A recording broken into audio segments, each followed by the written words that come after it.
Version 3.2 is finally here, and with the release of Sigrika, things are starting to get really serious, because we also got teasers for multiple upcoming characters.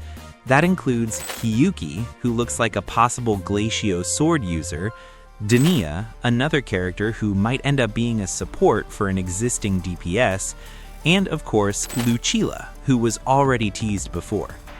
And we also know that the most awaited collaboration in Wuthering Waves with Cyberpunk is coming soon, with possible playable characters in the form of Lucy and Rebecca, which makes the situation way more interesting, because now we are not just talking about one or two characters, we are potentially looking at an entire new batch of units. And we also cannot forget that the Wuthering Waves anniversary is right around the corner, and we all know how big anniversary patches can be, especially because the units that release during that period are usually very important. So let's break everything down, starting with Hiyuki. We got a decent amount of cutscene footage for her, and based on what we saw, it looks very likely that she will be a Glacio sword user, and that mainly gives us two possibilities. The first is that she could be a negative status unit, because right now we still do not have a character that properly uses Glacio Chafe. For anyone who does not know how this mechanic works, whenever Glacio Chafe is inflicted, it deals Glacio damage and can stack up to 10 times. Once you reach the maximum stacks, the enemy becomes completely frozen, and all of those stacks are removed. And looking at her teaser, there's a heavy focus on ice and freezing visuals. Her sword literally freezes over, and even the surface beneath her steps seems to freeze. Because of that, there's a very high possibility that she turns out to be a dedicated Glacio Chafe DPS. Of course, this is still speculation. She could turn out to be something completely different. But considering the hype around her and the fact that we are finally getting another Glacio DPS so long after Carlotta, she could genuinely end up being the biggest unit of the entire version 3.x cycle, possibly even bigger than Amith. Now, speaking of Amith, we still do not have a dedicated support for her Fusion Burst playstyle, and that is very important, because we already received a dedicated Echo set for Fusion Burst, which makes it pretty clear that we will most likely get a proper support for that archetype very soon. It is honestly very unlikely that Kuro Games would release a set like that only for Rover. In the past, we have almost always seen a premium character released alongside a dedicated Echo set.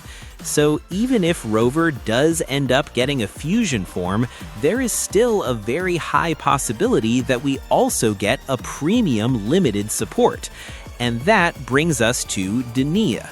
Looking at her design, her light pink hair, and her overall aesthetic, she honestly feels like she could be the dedicated fusion support for Amith.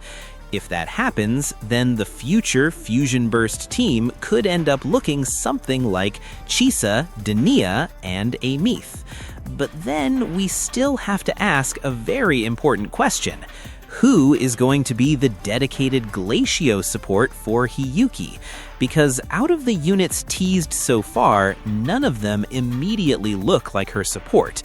Out of the 5 characters teased before, Lucillia is really the only one left that still feels unconfirmed in terms of role. And judging from her appearance, it would make sense for her to be Electro. But we all know Kuro Games can always do something unexpected, just like they did with Augusta. So it is still possible that Lucillia ends up being a dedicated support for Hiyuki instead. Now let's talk about the anniversary. It will most likely arrive alongside these banners or very close to them, and we all know how big anniversary patches can be. Last anniversary, we got banners for almost every character in the game, so this time we could easily get something even bigger. It has already been a long time since units like Jinshi, Jian, and many older 1.x characters had proper rerun opportunities, so Anniversary would be the perfect moment to bring them back again. We could even see a free 5-star selector, especially because the value of many older units has dropped significantly, and most of them are no longer worth pulling for the average player. There is also a real possibility that we get reruns for some 2.x units as well. And then, after that, we are most likely heading into the most anticipated collaboration in the game, the Cyberpunk Collab. And because of that, we can realistically expect at least some playable characters. Lucy feels very likely. Rebecca also feels possible. I honestly would not expect any male characters there. You can call it Gathering Wives if you want, but yes, there is always a chance that Kuro Games surprises us again. That said, you can honestly look at the current patch as a filler patch. But even then, looking at Sigrika, she already seems to be one of the strongest DPS units in the game right now. In fact, she looks to be on the same level as Amith, and that also means something very important. Power creep for 2.x units has already started, and with so many new characters coming soon, we can definitely expect older characters to fall off even more, just like what happened to most 1.x DPS units. Let me know who you were planning to pull and which character you were the most excited for in the comments below.